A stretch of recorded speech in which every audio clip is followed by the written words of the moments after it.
Game changer సినిమాపై విషం కక్కే వెధవలు, మొండలు అనకూడదు తప్పు కానీ అంత బాధ అనిపిస్తుంది. అంత భయంకరంగా విషం కక్కుతున్నారండి. కానీ చంటి పిల్లల దగ్గర నుంచి పెద్దవాళ్ళ వరకు కుటుంబ సమేతంగా చూసి ఆనందపడి తిడుతున్నారు.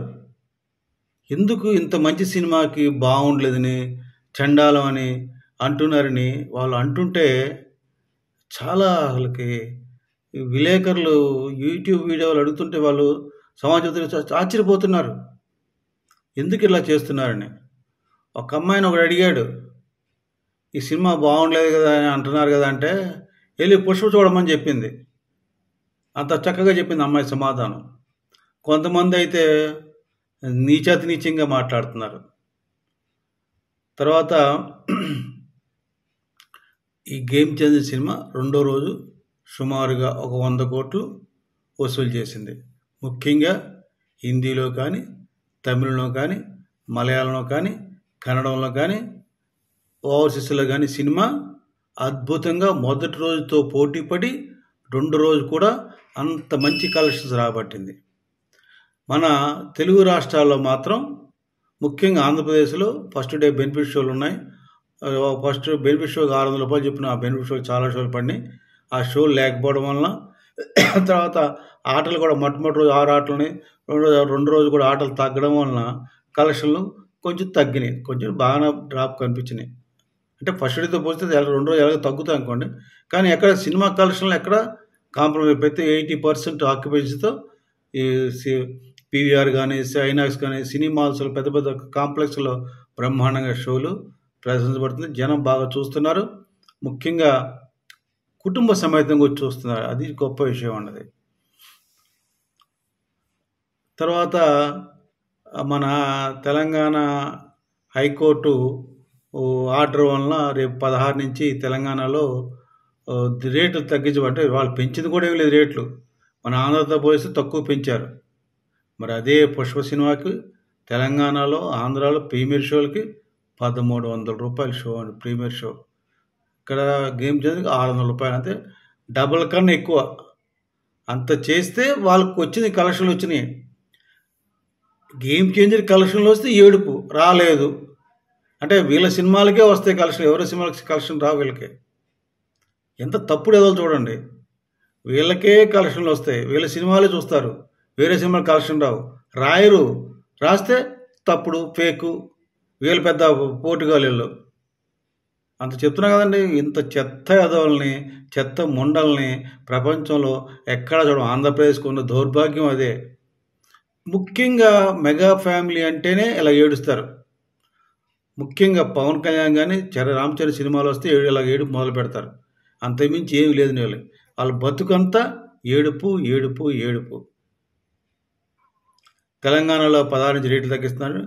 నేను ఆంధ్రప్రదేశ్లో కానీ, తెలంగాణలో కానీ న్యాయమూర్తుల్ని, హైకోర్టు న్యాయమూర్తులు కోరేది ఒకటే, మీరు ఏదో ప్రయోజనాలు వ్యాఖ్యంగా తీసుకుని ఈ సినిమాకి రేట్లు ఇన్ని రోజులే మార్చాలని, తక్కువ ఇన్ని రోజులు ఉంచకూడదని, ఇలా ప్రజలు నష్టపోతారని చేస్తున్నారండి. మీకు చాలా నమస్కారాలు న్యాయమూర్తులకి. మిమ్మల్ని కోరేది ఒకటే అండి, ఆ ప్రయోజన వ్యాఖ్యం కింద తీసుకుని మీరు థియేటర్లో అమ్ముతున్న పాప్కార్న్, ఒక 20 రూపాయలు 30 రూపాయలు విలువ చేసే పాప్కార్న్ 200 రూపాయలు 300 రూపాయలు అమ్ముతున్నారండి. దాన్ని కూడా దృష్టిలో పెట్టుకుని న్యాయమూర్తులు తీర్పు ఇవ్వండి దయచేసి. వాటి కూడా తగ్గించండి.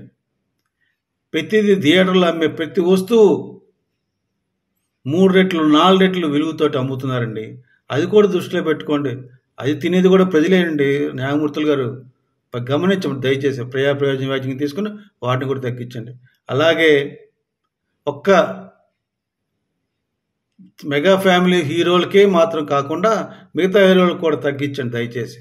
తగ్గిస్తే వాళ్ళు అట్లా విర్రవేగరు. మా హీరోకి ఎంత వచ్చింది, మా హీరోకి ఎంత వచ్చిందండి.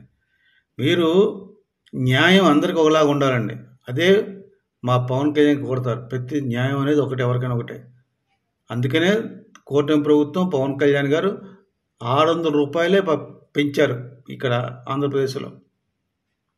నేను చెప్పేది కూటమి న్యాయమూర్తులకి, మీరు కూరగాయల ధరలు కావచ్చు, సరుకుల ధరలు కావచ్చు, అటు ఆంధ్రప్రదేశ్ ప్రభుత్వానికి కావచ్చు, తెలంగాణ ప్రభుత్వానికి కావచ్చు, కేంద్ర ప్రభుత్వానికి కావచ్చు, మీరు స్థిరమైన తీర్పు ఇచ్చి ఈ రేట్లు కూడా తగ్గించి ప్రజలకు న్యాయం చేయాలని వేడుకుంటున్నాను. తెలుగు ప్రజలారా గమనించండి, మన గేమ్ చేంజర్ సినిమా రోజు రోజుకి మౌత్ టాక్తో దూసుకుపోతుంది. ఎవరైనా సరే ఈ అదోళ్ళకి చెప్పండి, ఛాలెంజ్ చేయండి. గూగుల్కి వెళ్ళమనండి, బుక్ మై షో కొట్టమనండి, లేదా ఇంకేదైనా యాప్ కొట్టుకోమనండి, థియేటర్కి వెళ్ళమనండి. ప్రతి షోకి ఆక్యుపెన్సీ 80% ఆక్యుపెన్సీ, అంతమంది బుక్ చేస్తున్నారు.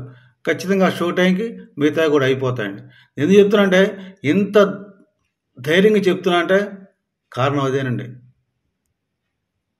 వీళ్ళకేమో ఫేక్ న్యూస్ చేసుకుంటారు, ఫేక్ కలెక్షన్ వేసుకుంటారు. మనం నిజంగా వేసినా కూడా చూడలేరు, కళ్ళు బయలు గమ్ముతూనే నమ్మరు అని చెప్తారు. కనుక ఇటువంటి నీచ నిక్కు శబ్దాలకి చెప్పుతో కొట్టినట్టు నిజంగా హ్యాట్స్ ఆఫ్ అండి, హ్యాట్స్ ఆఫ్. ఎందుకంటే ప్రేక్షకులండి ఒక మంచి సినిమాని చంపేస్తున్నారు, ఒక మంచి సినిమాకి ఒక చెడు టాక్ తెస్తున్నారని ప్రజలు స్వచ్ఛందంగా అటు ట్విట్టర్లో కావచ్చు, ఇన్స్టాగ్రామ్లో కావచ్చు, వాట్సాప్లో కావచ్చు, యూట్యూబ్లో కావచ్చు, ఫేస్బుక్లో కావచ్చు, ఎవరైతే విషయం చెబుతున్నారో వాళ్ళకి టిట్ ఫర్ టాట్ లాగా చెప్పుతో టప్ప కొట్టి రిప్లై ఇచ్చి వాళ్ళకి నోరెత్తకుండా మొత్తం తగ్గిపోయినాయి. ఫస్ట్ డే ఎంతమంది ఇచ్చారో సెకండ్ డేకి సగం తగ్గినాయి, ఇప్పుడైతే మొత్తం పోయారు వాళ్ళు. ఎందుకంటే సినిమా చూసిన ప్రేక్షకులు అంత భయంకరంగా పోరాటం చేస్తున్నారండి. ఒక మంచి సినిమాకి ఇంత మంచి సినిమా కాపాడాలని ఆ ప్రజలకి అనుకుని ఈ సినిమాని కాపాడి శంకర్ గారు నిజంగా శంకర్ గారికి ఈ సినిమా ఇంత గొప్ప సినిమా తీసినందుకు వారికి తమ యొక్క ధన్యవాదాలు తెలియజేస్తున్నారండి. నేను ఒకటే కోరుతున్నాను, ఇటువంటి మీరు ఏమంటారు సినిమా చూసి మీ మంచి మనసుతో ఆదరించిన సోదరి మనందరికీ నా ధన్యవాదాలండి. జై జనసేన, జై హింద్.